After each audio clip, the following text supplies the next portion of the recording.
a conductive wire, and you were so electric. I had no say when you came so near, and just passed right through me. Hey everyone, welcome to Geekdom is Back. I am your host, Deanna Chapman, and joining me for episode 150 today is Drew Deitch. We're talking all about Batman Returns.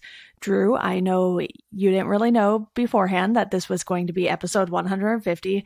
I honestly didn't know either, but, I don't want you to feel any pressure on this one.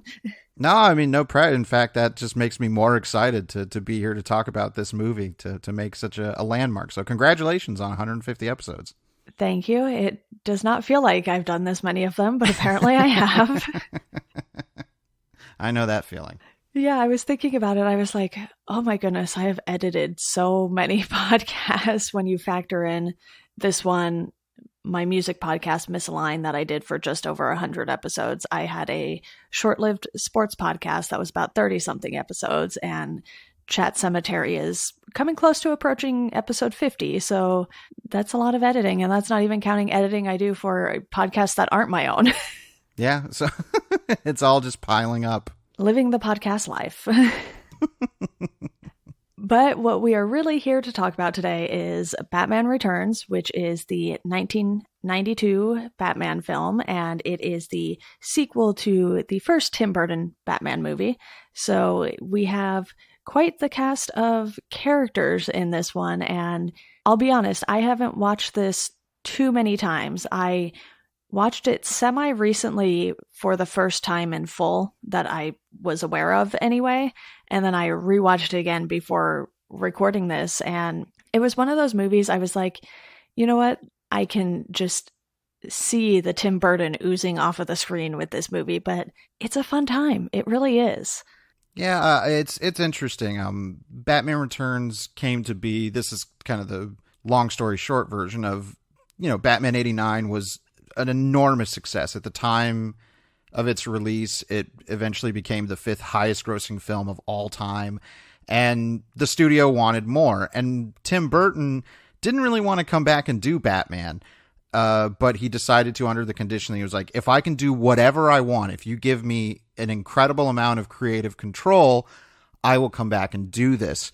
And the studio agreed. They basically let Tim Burton really turn the Batman mythology into a Tim Burton movie. And because at that point, Burton was easily one of the highest profile directors in the filmmaking world, it was allowed to kind of be way more of a Tim Burton movie than maybe necessarily a Batman movie. Right. And I think we can talk about that as we get into the story and characters and stuff. But I will say that I think Batman Returns is possibly the Batman movie with the clearest and kind of most interesting vision to the character. The other iterations, I think, while they certainly have their visions, I don't know, there's something so unique. Like you say, it's like it's impossible not to see Tim Burton oozing out of every corner of this movie. Yeah, you really just have this darkness in Gotham, but then you have these colors that pop, like Penguin's duck that stands out so much, the Duckmobile, if you will. And really what they did such a great job with, and don't get me wrong, this movie has its flaws, and I think quite a few of them lie with how Catwoman was handled. And, it's kind of hard because this is a movie from 1992, so you have to look at it through that lens. And then you have to look at the fact that, have we ever really had a great Catwoman on screen? I mean, honestly, having watched Gotham, I was like, you know what? I kind of like that version of Selina Kyle the best so far. Well, I have not seen Gotham in its entirety, so I can't speak to that. But that thankfully has the benefit of being a television show and having way more time to develop characters. This Catwoman, this Catwoman was so definitive a version of the character for so long. And I think it's important to note that the screenwriters on Batman Returns were well, specifically the screenplay is credited to Daniel Waters, who most people will probably know writing Heathers, which is a very dark teen comedy. Yeah. Sam Hamm, who worked on the first Batman, Tim Burton Batman, has a story credit, but Daniel Waters is clearly interested in taking these things to very dark, satirical levels. And Catwoman, I think, is very much portrayed in that light of a dark, satirical character. And to the point where Batman Returns really dips its toes into realms of horror and fairy tale that I think mainstream audiences were not going to be as accepting of in a rock'em sock'em superhero action movie like Batman. Because when I saw this as a kid, I didn't know about the controversies about it being too dark. And, I think there was a planned McDonald's Happy Meal deal with Batman Returns, but when they saw the movie, they pulled the deal because it was just so grim and awful. The thing that stuck out to me as a kid that really scared me and freaked me out is after Selina Kyle is pushed out a window and is left for dead by her horrible boss, Max Schreck, played wonderfully by Christopher Walken. Yeah. A lot of people read the scene as she is resurrected by cats. I never read it that way. I just read it as like a bunch of cats come to feast on her because she's dead, she's food. Yeah. And then she just happens to, revive. But the scene when she comes back to her apartment and she has this mental breakdown and she starts destroying her apartment and like shoving her stuffed animals into the garbage disposal. I remember that scene as a kid really scared me. Yeah, because what you had already seen of Selina Kyle was totally different from that moment. And, with the cat scene, I agree with you. I was kind of like, no, because one cat is definitely just straight up nibbling on her finger. Like, that's the grossest shot. It's so tiny and not violent, but I always remember that being really gross to me. And you just see a little bit of blood on the tip of her finger. I'm like, these cats are just trying to eat her.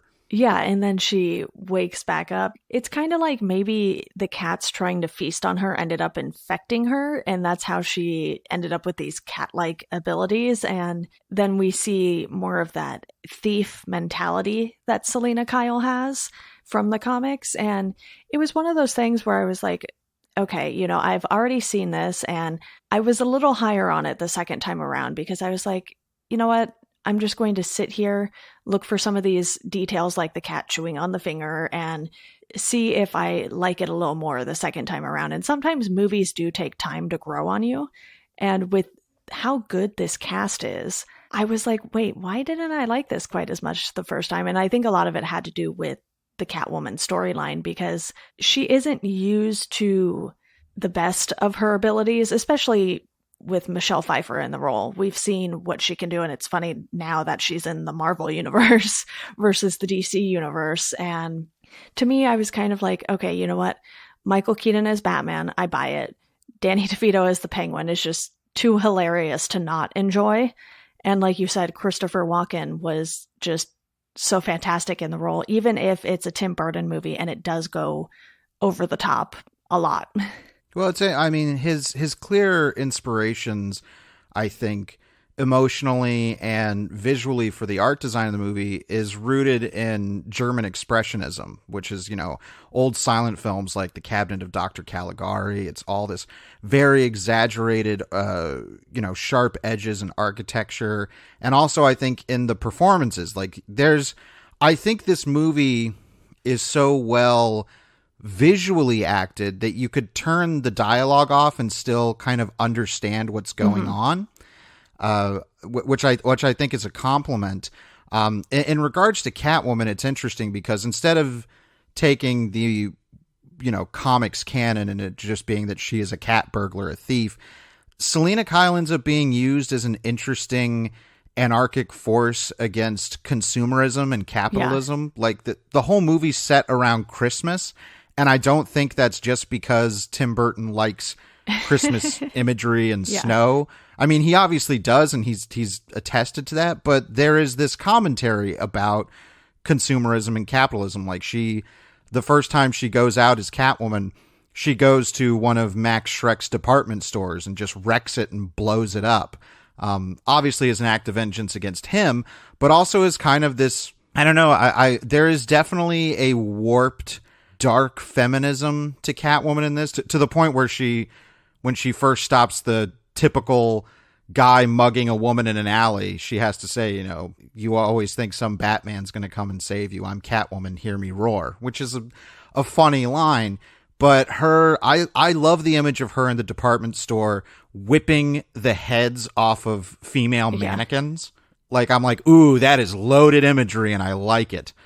But yeah, I think the cast all around, Michael Keaton, I think, gets a little bit more to do in this than in the first one. He's not as overshadowed by his villains. He still is, but not to the degree that Jack Nicholson overshadowed him in the first one. But Danny DeVito as the Penguin was definitely one of the biggest, I think, targets of contention for audiences at the time, because pop culture's only ingestion of the Penguin as a character had been kind of Burgess Meredith on the 60s shows, very campy, just kind of talk like a penguin.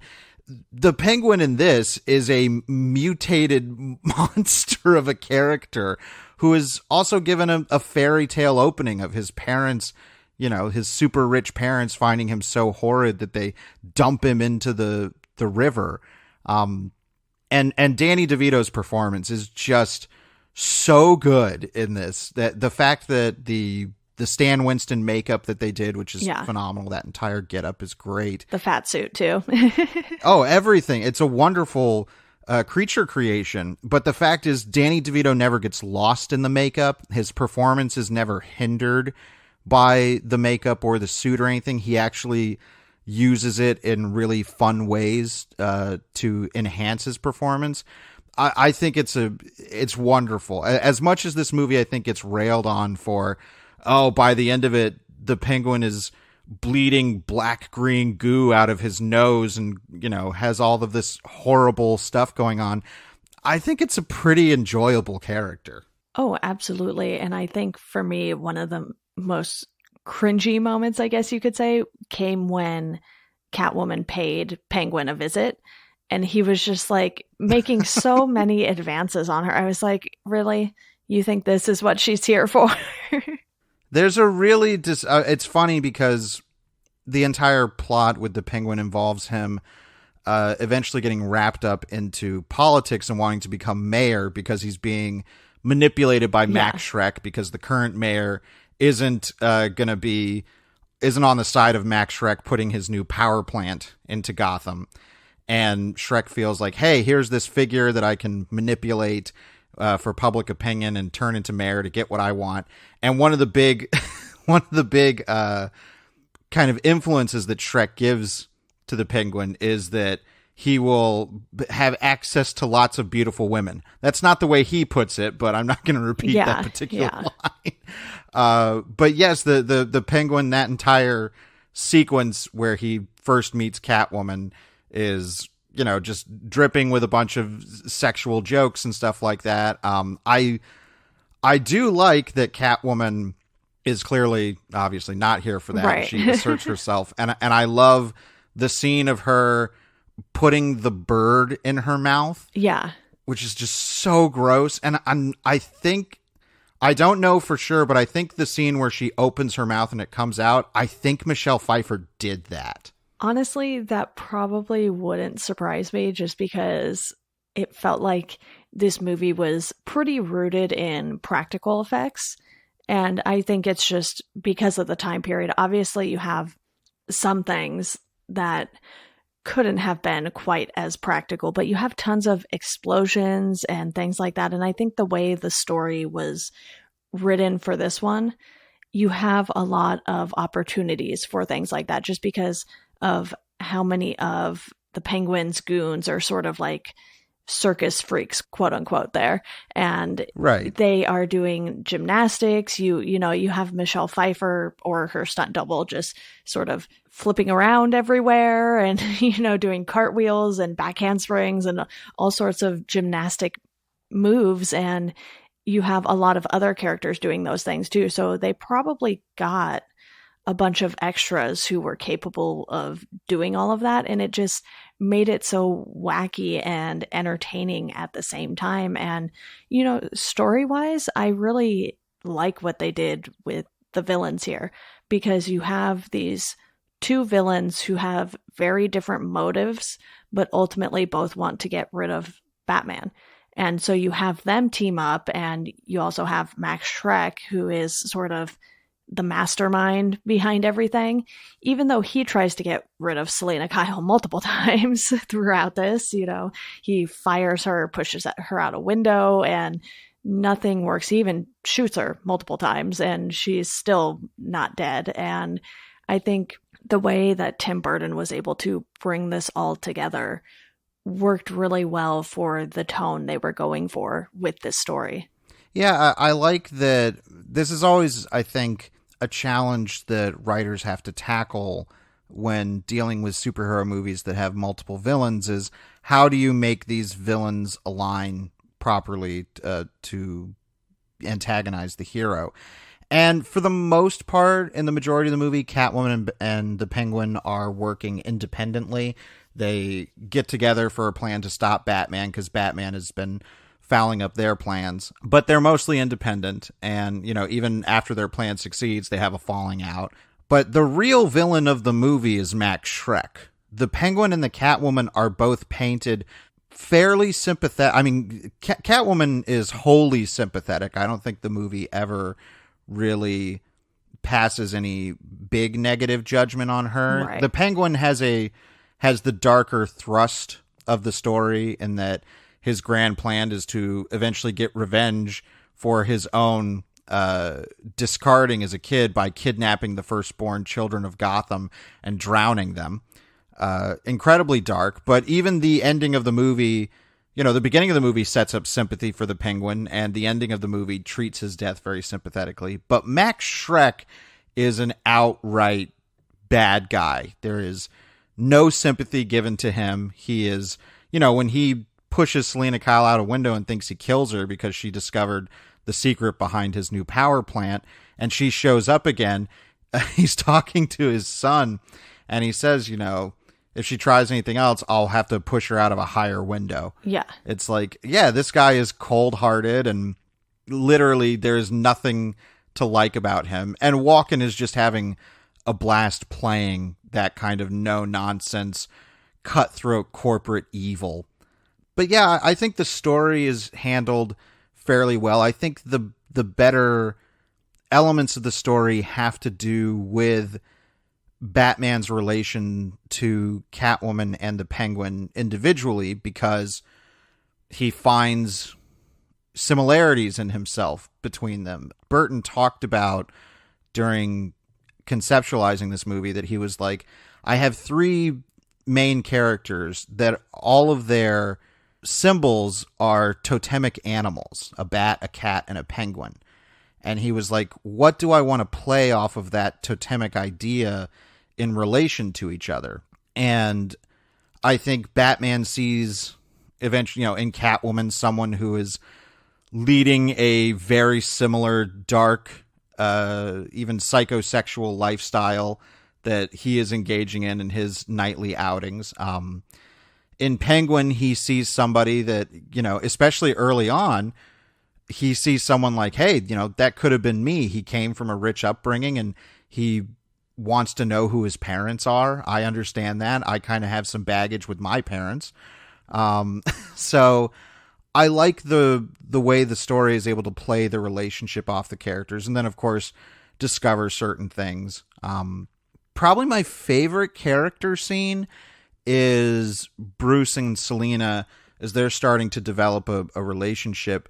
They go to Max Schreck's masquerade ball, and during the ball they realize that each other are Batman and Catwoman. Yeah. And it's a really damaging emotional moment, And Michelle Pfeiffer has to deliver the line, "Does this mean we should start fighting?" And I like the confusion of that in regards to their separate identities and their own feelings about each other. Like, I like how complicated and messy that is. Yeah, you also have this struggle with Selina the entire time, because when we meet her, she is the executive assistant, and it's clear that she is smarter than, one, she's letting everyone believe, and two, that everyone thinks, because, she's just the executive assistant. What could she possibly know? So she uses that to her advantage later on when she does really find out what Max is up to with the power plant. And you have this contrast later on too, when he is talking with Bruce and then Selina waltzes in and he's not expecting her. But you have the contrast in the sense that Max and Bruce are similar with how much power they have in Gotham because of how much money they each have, but their personalities and the way they go about handling business are just so drastically different. Obviously, Bruce has people who do a lot of things for him because he's busy being Batman, but in that moment, he's the one going to this meeting and he's like, you know what? I'm going to push back on this because I don't think this is what Gotham needs. So you have this guy who largely in the comics isn't too present at his own company, but he understands what it is that Gotham needs when it doesn't need Batman. Yeah, and I like that him and Selina eventually, and I'm specifically meaning Bruce Wayne and Selina Kyle, not Batman and Catwoman, are kind of stuck in this position of like, well, we're both obviously very interested in each other and we both kind of hate your boss. That's their kind of meeting point. But where the movie goes, like in that masquerade ball scene, Selina is there to kill Max Schreck. Right. And she says, it's like, if I, kill him, then all of this is going to be okay. And that's in immediate contrast to Bruce's morals and his feelings about the situation. And by the end of the movie, I like that Bruce and Selina, once they're, have their final confrontation, he's saying like, we're the same, split right down the center. And Selina says like, I would love to live with you in your, castle, just like a fairy tale, but I couldn't live with myself.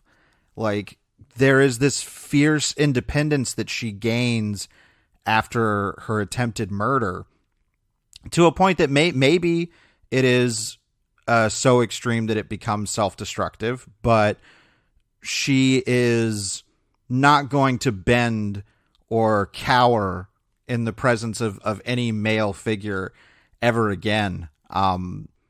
And it's played very, very, very melodramatically. And I don't mean that in a negative criticism. I mean it in kind of the big broad strokes that you see in fairy tale story structure. Like, it has to be big to get the message across. And I don't know. I think everybody is on the same page as far as that goes, as far as the kind of movie they're making.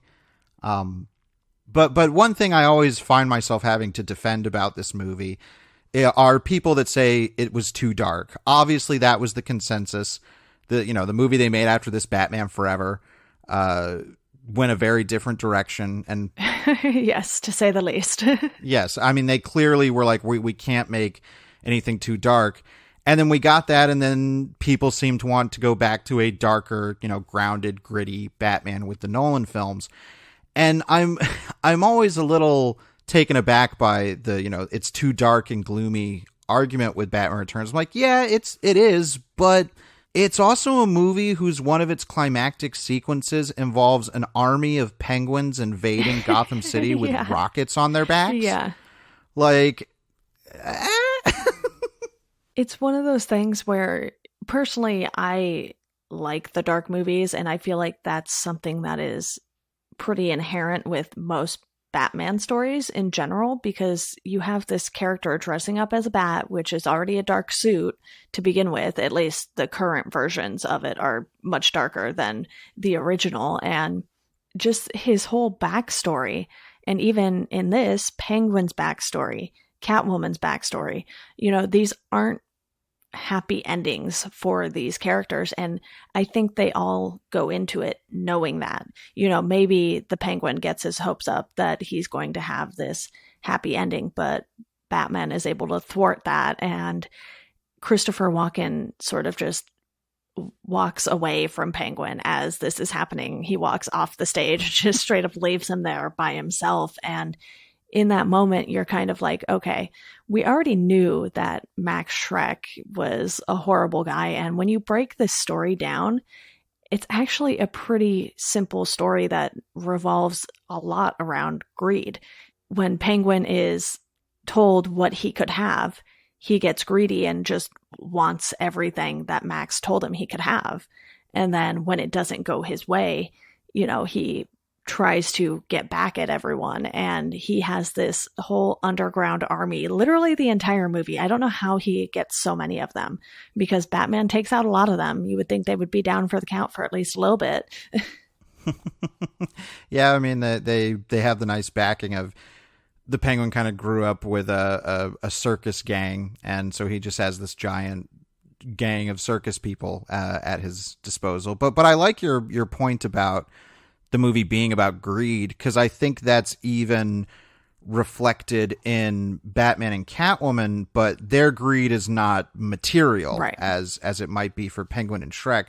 Catwoman's greed is that, her motivation for revenge only gets, bigger and greedier as it goes on. And I think Bruce has an emotional greed by the end of the movie, because he believes that he can have Selina to himself and still be Batman and everything can be okay.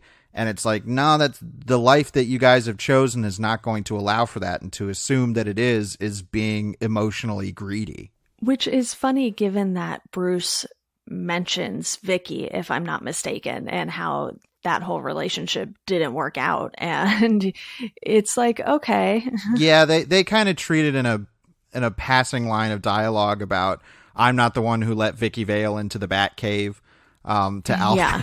which is great.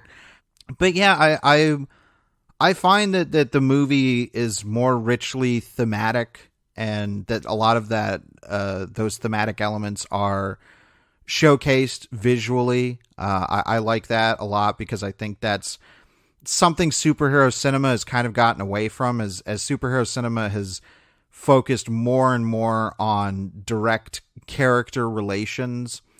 I think it's easier for characters just to say the themes of things and how they feel than to try and represent that cinematically to audiences. And it's not a matter of one approach being better than the other. It's just I like when movies can do those things without having to use dialogue. Like the fear of Batman plays into the movie after a certain point, because Penguin and Catwoman decide to frame Batman for the murder of the Ice Princess, who is this super, ditzy, brainless kind of model that's, touted out for the Christmas celebration. And so when they not only frame Batman by having it appear that he pushed her off a roof, they also have, when her body lands on this plunger thing, which is pretty cartoonishly horrific, a bunch of bats explode out of the giant Christmas tree that they're lighting. And it's like, that's cool. I mean, that's a cool visual thing to do to establish the fear of Batman in a scene. Because they have in that moment that somebody just looks up and is like, look, Batman pushed the Ice Princess. And that's all you could do, but having that extra element adds some visual flair. And I think there's just so much to the visual flair of this movie that, for my book, I think it's the most interesting and best looking of any of the Batman movies on film. I think because you have Tim Burton behind this too, you're going to get a drastically different visual than you do in the Nolan movies. And, personally, I really enjoy Batman Begins and The Dark Knight. The Dark Knight Rises less so, but I think that's kind of the general sentiment of the Nolan trilogy there. And with this one, the visuals are just so strong because of this world that Tim Burton has built up. You know, Gotham almost looks like this jagged city because of how the buildings are displayed and designed. You kind of get this feeling like, oh, okay, this is the kind of city we're going to. And it's funny because when I was discussing The Running Man for Chat Cemetery, I mentioned how they sort of made that dystopia kind of look grimy and gritty like Gotham, even though we know Gotham isn't a real city, so to speak. But in this, with all of Penguin's goons, you get that sense. And there were just some nice little visual touches that I really, really enjoyed. And one in particular came to mind as soon as I saw it, and it was after Selina destroys her apartment. And you know how she has the neon sign in her room that says hello there? Yes. After the fact, when it's just framed and she's standing like in her window, it just says hell here. And I was like, that is so, so fantastic. And, you know, it's one of those things they clearly thought out well enough to where once she takes out the T and the O, it would just fit perfectly in that frame. Oh, that shot of her, you know, that entire sequence of her making the costume, I love. But that shot from outside of her apartment looking into the window, and you just see that hell here neon sign and her coming into frame perfectly silhouetted, like, you know, you can't see any features on her, but it's just the silhouette of the Catwoman costume. That's the kind of visual iconography I love about comic book characters. Yeah.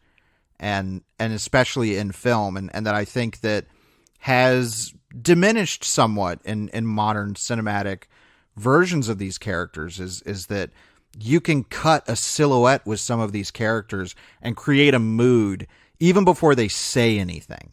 And I think that shot is one of the best examples of that, certainly in Batman Returns and maybe in the entirety of superhero cinema. It's also the perfect introduction to her as Catwoman. You know, we don't need this close-up and all of these details of her stitch work on the suit because we saw, you know, that section where she was clearly putting it together. So just to have that at a distance and have that turn out the way it did, it was so great. And you have that other moment too when you have the bat signal going up for the first time in the movie, and then it kind of like bounces off of mini bat signals at the manor. The reflectors. Yeah, and then it comes through this window that is the perfect size for it, and you get sort of this shoulder up shot of Bruce, and he's standing there with, you know, the bat signal in the background. And I think that's another shot that a lot of people remember from this movie because it's like, okay, you know, we just have him from the shoulder up. He's not even suited up or anything. And there's the bat symbol just larger than life on one of the walls in the manor. I love that whole sequence for so many reasons. Like you're saying, the imagery, it immediately, with no dialogue, it's like, I get it. You don't even have to. What I really like about a lot of, you know, the pre-Nolan Batman movies is you don't have to have seen any of the other movies to enjoy the Batman movie that you're watching. Like Batman Returns, you could just see Batman Returns and understand what's going on. I mean, that is our introduction to Bruce Wayne. He is just sitting in his study library in the dark, brooding or whatever he's doing, like no dialogue. And then those giant reflectors, which I love that because it's just such a like play set idea of set construction. I dig that so much. And then coming in and seeing the bat symbol, projected on that wall. I even like, they show that, but then they also cut to a shot of him from the side and from a distance, a wide shot of him walking towards the window and us seeing the bat symbol kind of distorted on the wall of his bookshelves and stuff. It's like, it's such great imagery. And again, like you see that immediately, you know exactly what you're in for and the kind of mood and history that kind of imagery brings with it. It's great stuff. I already mentioned earlier the fact that Penguin has his little Duckmobile thing too, which is just, iconic in the way that sort of the Goblin truck in Maximum Overdrive is. It's like you can't really take it seriously, but it's this thing that really sticks out. And you have another moment later when his goons take control of the Batmobile and he's in his, like mayoral van RV type thing, and he just has sort of this like kiddie Batmobile ride that you would see outside of a grocery store or something. And I love it so much. It's just so funny how much the entire van is shaking when he's doing that, and you get a quick glimpse of that and you just can't help but laugh because it's so ridiculous, and because the Penguin is so big and he's like in this kitty toy like thing. You're just like, this is so over the top, but it makes perfect sense for who this character is.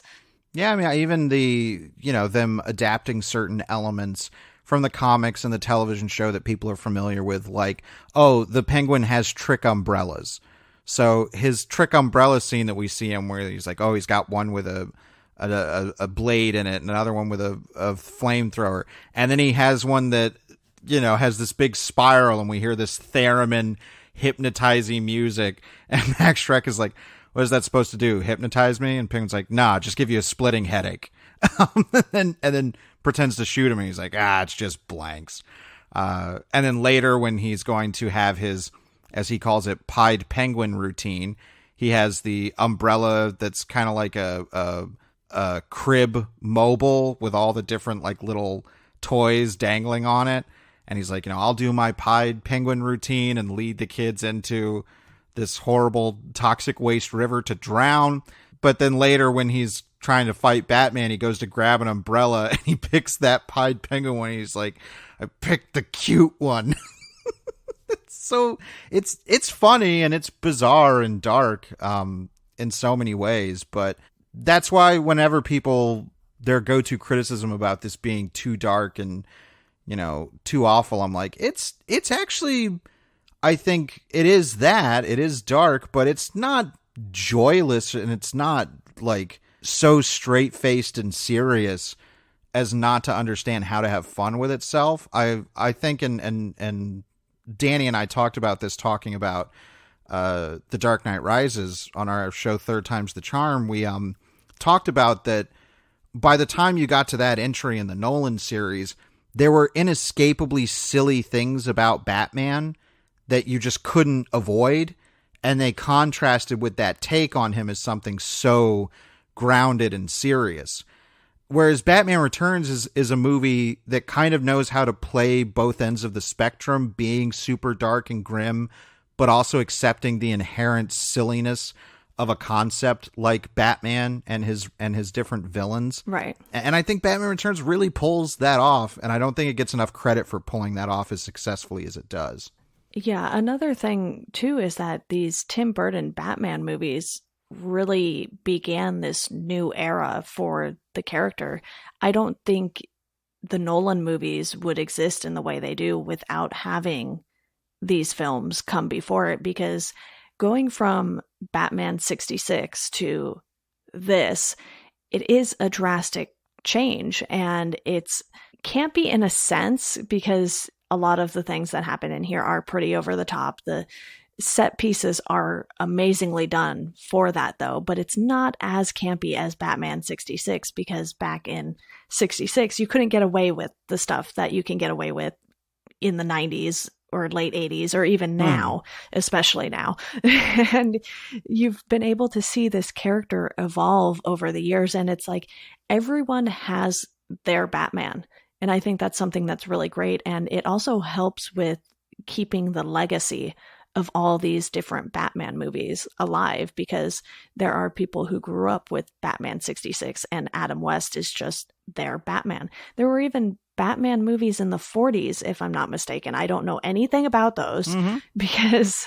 Yeah, the movie serials they did. And, like I said, I don't know anything about those. I can't really speak to those. And so you've had this character that has been on screen for so long that to have this many different versions of the character, it's actually refreshing because you aren't just rehashing the same thing over and over and over again, even though admittedly I could do without another Batman origin story for a while. Oh yes, I don't think we ever need to see his parents die on camera ever again. That's literally in like I think Batman Returns is the only movie that doesn't show that. Probably. I know it's in pretty much every other version. One of the reasons I've always loved Batman and have loved the character more growing up is that it's a character where, like you say, everybody has their version of Batman. But what's great is that Batman has gone through so many iterations and different takes that the character has shown how malleable he is. That you can do that you can have something like Adam West's 66 Batman and Batman Returns be equally valid versions of the character is kind of wonderful to me. Oh, absolutely. I think something that bums me out a little bit about where superhero cinema has landed and where it's continually headed is that more so now we want to see on film kind of the textbook perfect versions of characters. You know, we want the definitive Spider-Man. We want the definitive Captain America. And while I understand the appeal of that, and it's not that mode of thinking isn't successful, it clearly is very successful, I think it limits our chance to have creators come in and do their take on a character. And Batman Returns is very, very definitively Tim Burton's take on the Batman mythos, just as much as Batman Forever is Joel Schumacher's his take on Batman. And it is quite the take. Yeah, and I mean, and same with Nolan and all of them. I like the idea of takes, that somebody can come in and say, I just want to do what I want to do with this character. I'll pull what I like about the mythology and the characters that I want and discard what I don't and just be concerned with making this one movie. The other thing is the singularity of it. Like I say, you can just watch Batman Returns. You don't have to see Batman 1989 or Batman Forever. It's a movie that works completely unto itself. It's not setting something else up. It's not, trying to pay off what came before it.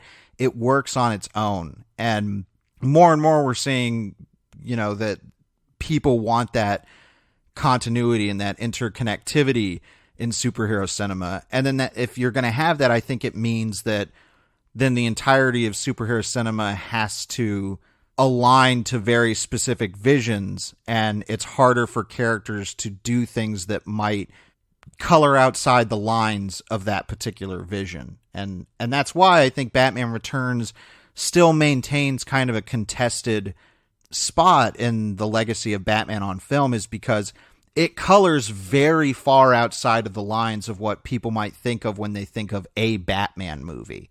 But I like that. I like that it's allowed to be its own thing in every way. Like it's its own self-contained story. It's its own very unique riff on the characters. It's got its own mood and tone and artistic style that separates it from any other Batman movie. Right.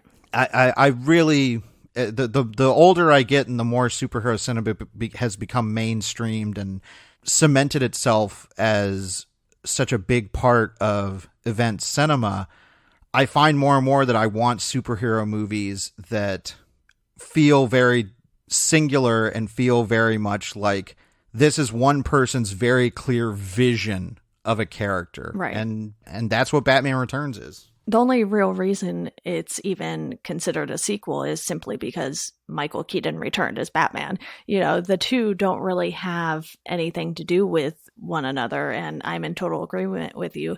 You do not have to watch the 89 Batman in order to understand what is happening in this movie, especially if you're already familiar with Batman. You don't need that origin story placed in here because you probably already know it. And it's funny, I've mentioned this a couple times now probably, but when I was attending WonderCon earlier this year, I went to one of the panels for Batman's 80th anniversary, and one of the speakers, it was Joelle Jones, who is a comic book writer and artist, she said, everyone is kind of born knowing who Batman is. And in a way that seems true because the character has been around for so long. I cannot honestly recall when I first learned about Batman. I just always remember Batman. Yeah, and I think that even though the Marvel characters have been around for a longer time, they haven't had as prominent a place in pop culture until kind of the last decade or so.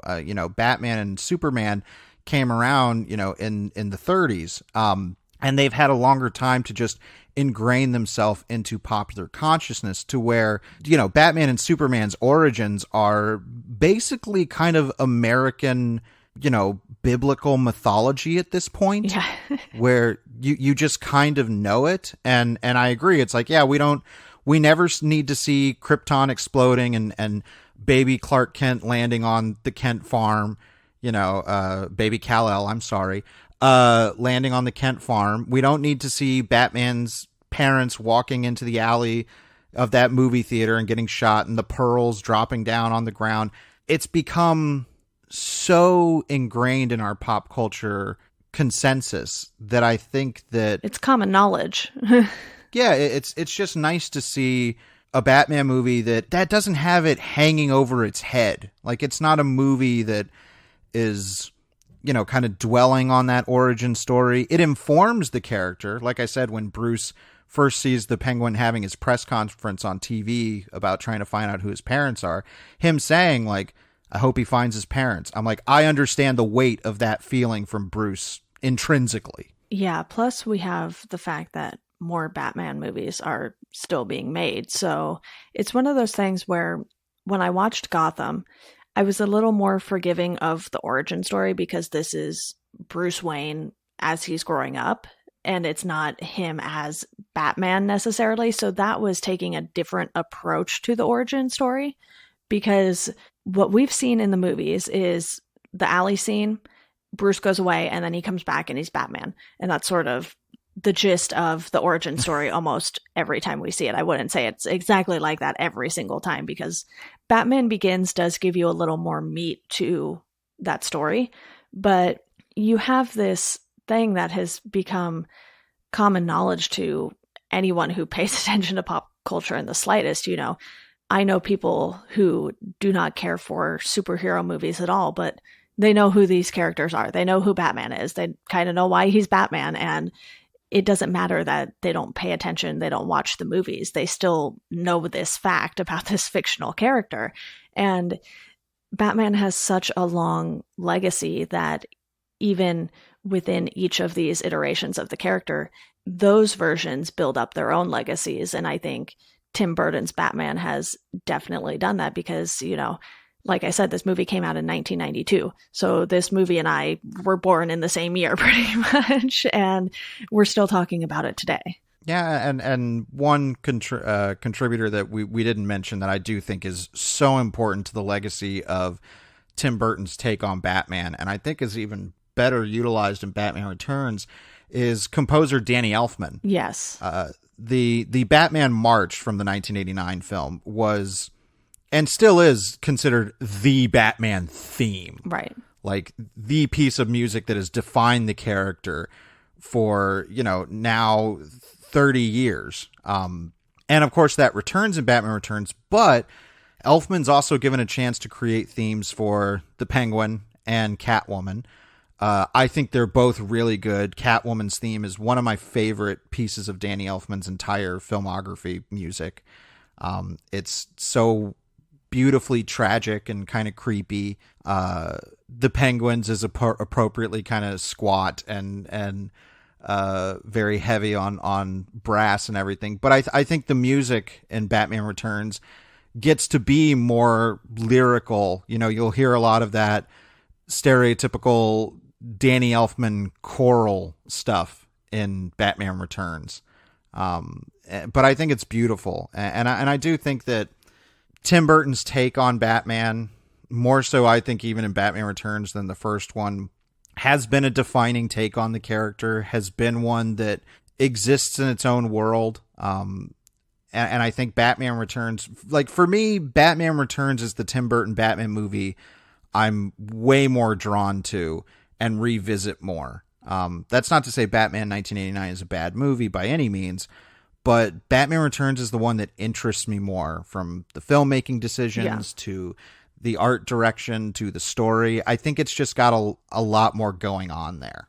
I'm in total agreement with you on the Danny Elfman work on the soundtrack and the composition, because he's done a ton of film work over the years, and his stuff with Tim Burton always stands out. It's like they were a match made in heaven for this kind of stuff.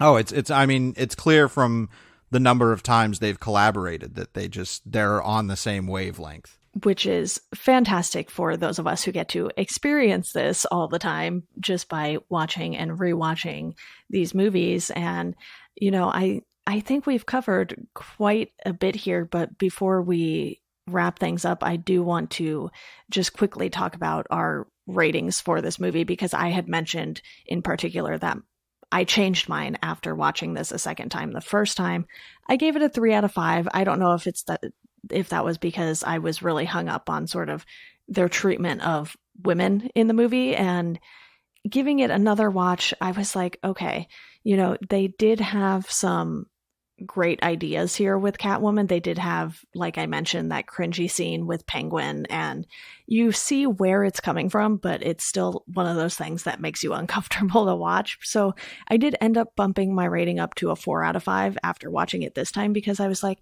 you know what, a lot of these details I really, really enjoyed, just like the framing, more of the cinematography and the shots that I noticed. I was like, yeah, this is really good.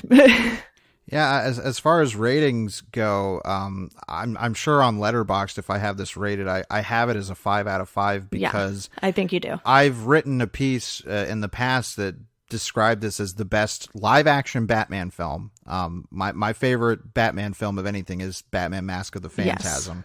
Yes. So good. I adore that movie, and I think it's the best Batman movie because it's the Batman movie that best explores Batman to me, and is not, it's amazing that he's not overshadowed by the villain. They're on pretty equal footing and interesting footing, but that's for another day. But Batman Returns, I think, is the best live action Batman film for a lot of the reasons that I mentioned, and also because I think it's the riskiest Batman live action film that's ever been made. It's clear that to the point where the risk didn't pay off in a lot of ways, that audiences didn't want to go down this kind of darker fantasy route with the character. But I think the production design, the performances, everything technical about the movie, from the filmmaking to the music, everything is firing on all cylinders. And I think that feeling of having true creative freedom with a giant tentpole character comes through in the movie. And I like that. I like seeing creators given such a wide range to play with something that as far as pop culture is concerned is incredibly sacred. It's Batman. We all love Batman, and Batman's important. And Tim Burton got to make a movie where he could do whatever he wanted to do with Batman. And that's really, really exciting to me. They're to the point where he didn't have to change things to appease, McDonald's Happy Meal promotions and stuff. Like, he got to do what he wanted to do. And by that account, I think whenever you do that, it's going to alienate people because you're not making something that's made for everyone. But that's kind of why I love Batman Returns. It's not going to be for everyone. But I think for the people that it's for, it really, really is going to hit the mark.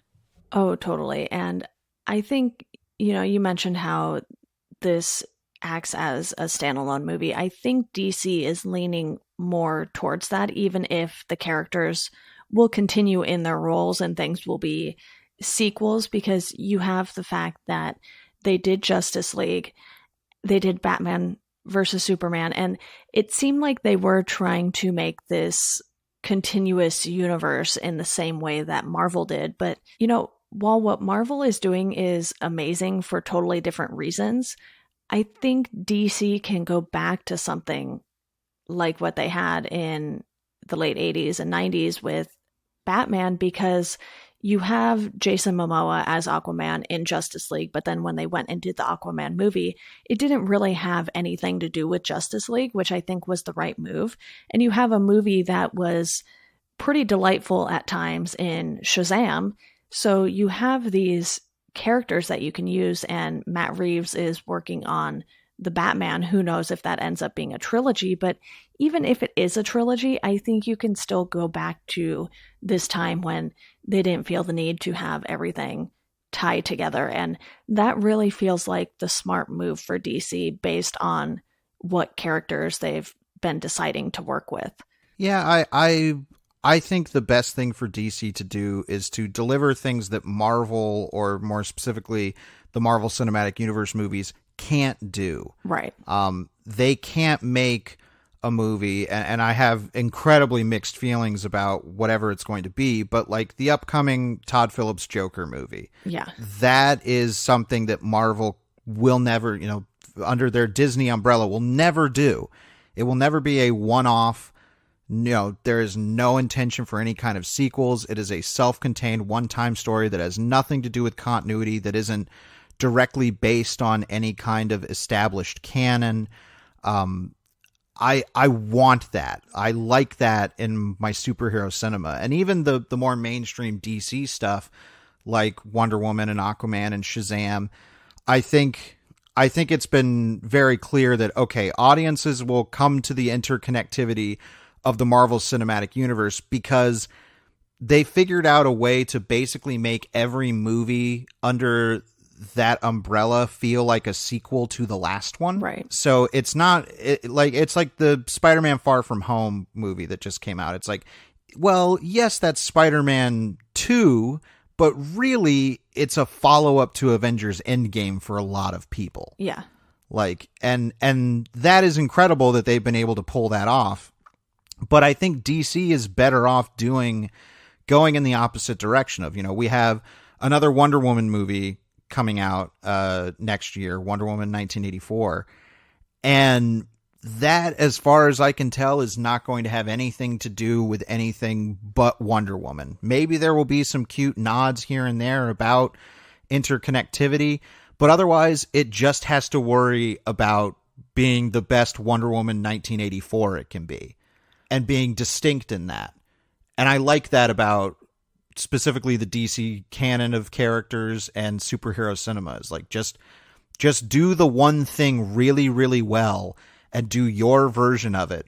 And if people respond to it, great. If they don't, you can still say, well, this was my version. I didn't have to do a compromised, thing that had to fit into every other thing that's going on in superhero cinema. And like I say again, I think that's one of the reasons why I keep coming back to Batman Returns, is it is just its own thing that I can watch. I don't have to have any, backstory about anything. I can just come to it and enjoy how ridiculous and silly it is, enjoy how beautiful it is, enjoy how dark and sad it is.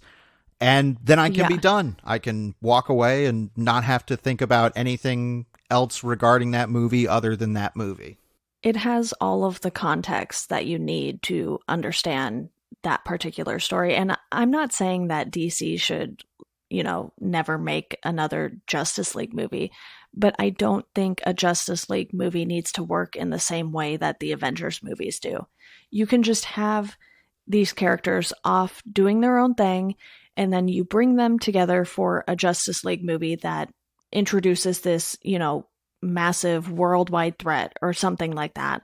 And then they go their separate ways, just like they do in all of the DC Justice League TV shows. The animated ones seem to do that the best, because you can have these characters, especially Batman, off doing his own thing in Gotham. And then he gets called into the Justice League to go take care of this thing, and it has nothing to do with what was going on in Gotham. Yeah, I think it's that the MCU has found a way to take episodic storytelling and transfer that to the event blockbuster formula. Exactly. With television, it's like, yeah, we can on a Justice League show, just have an episode that's just Flash and Green Lantern doing something, because it's an episode. Next week the whole team's going to be back. Yeah. But with DC, like for example, this upcoming, Matt Reeves, Robert Pattinson Batman movie, I would be thrilled if it was like, that's all we're doing. That's going to be one time. Robert Pattinson's going to be Batman. He's not signed for 8 movies or anything. Matt Reeves has a definitive take and a definitive story that he wants to tell with Batman and his universe. And they tell it, and when it's done, it's like, wow, that was a really good Batman story. It's not dangling any cliffhangers or post-credits teasers or anything. It's just, that was a great Batman story. If they want to come back and they have an idea to do it again, great, but it doesn't have to reference or tie itself to anything else in the DC universe. It can just be its own thing. Like, that excites me so much, because I mean, that was the standard for superhero cinema before the MCU came along. But because the MCU worked so well, I think so many people have tried to replicate that model, and none of them have worked. Yeah. Like, no film series has been able to do what the Marvel Cinematic Universe has done. Even ones that are still making film. I mean, the Godzilla movies are trying it, and they're not working out. Universal has tried to do it with their horror canon of characters. Everyone's trying to do it, and it's clear that Marvel they have the secret formula. And instead of trying to copy that, I would love, especially for DC, to say, well, then let's do something really singular and distinct that is going to separate itself from the pack. And we'll see. I mean, I would love nothing more than to have the equivalent of another Batman Returns come out in my lifetime. I almost think they could do something like that with a live action Batman Beyond, because that's the one thing that I was thinking about as we were, talking about what DC should do here. And I was like, okay, Batman Beyond, you just bring in, even maybe bring back Ben Affleck for that. Age him up a little, make him a grumpy old man, and then introduce this totally different world that doesn't need to tie into Wonder Woman or anything like that. And because they went in a younger direction for Matt Reeves' Batman, I'm hoping that they won't feel the need to have that tie-in, because it would be very weird to have Wonder Woman, Superman, The Flash, Aquaman going from interacting with a Batman of Ben Affleck's age to, oh, hey, suddenly Batman is like 20 years younger. Right. No, absolutely. I don't want that stress put on filmmakers when they're trying to just do the best, vision of a specific character that they're trying to do. Like, I loved Aquaman because it was like, this is James Wan's Aquaman. Yeah. Like, this is his take on it. This is Patty Jenkins' Wonder Woman, and I want it to be Matt Reeves' Batman. I don't want it to have to feel that it needs to shave some of its edges off in order to, fit into a particular groove with other stuff. And Batman Beyond, I love Batman Beyond and the concept of it and everything. And I think it's something that you could sell to people as a film with just the concept. Clearly they were able to do it with the animated series. Right. And again, it doesn't have to be like, well, we got to have Michael Keaton or Ben Affleck play old Batman. It's like, no, I think just the idea itself is enough to work and to grasp people. And again, it could just be its own thing and allow, find somebody with a really great vision of a Batman Beyond movie and just let them go do that thing and not have them worry about, well, I can't add this thing in because there's this other movie in development that might come out in 2 years, and I don't want to mess with its particular characters or story for fear of, not aligning properly.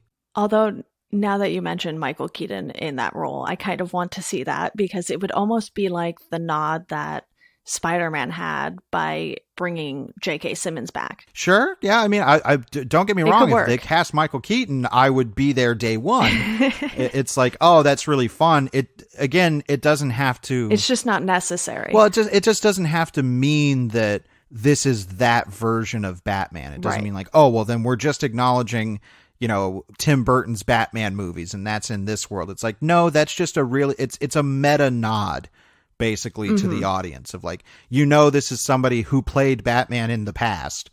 And that is what we're trying to do thematically with this, is pass the torch onto something new and different. Yeah, I think that would be great. Yeah, well, I think that's a perfect place to wrap this up. And Drew, thank you so much for coming on to discuss Batman Returns. It has definitely been fun, and you'll be back on soon for something else, I'm sure. Oh yeah, you'll have to have me on episode 200 to keep the anniversary streak going. I'll let you know in about a year. Right? But before we go, I want to let you all know about our Patreon. You can support Welcome to Geekdom through the $1 tier, or there is a $5 tier where you get to pick a topic of an episode for the podcast, and I will definitely have to cover it. You know, I've been doing a lot of movies here because, frankly, they're easier to get to. They're not as time consuming as watching an entire TV show. But, you know, if someone wants me to cover something like The Office or Parks and Rec, which have been on my list to watch forever, you can sign up to support us through Patreon there and demand that I do that, finally. You could also find us at Geekdom Pod on Twitter, at Welcome to Geekdom on Instagram and Facebook. And as always, thank you all for listening, and we hope you enjoy the rest of your day.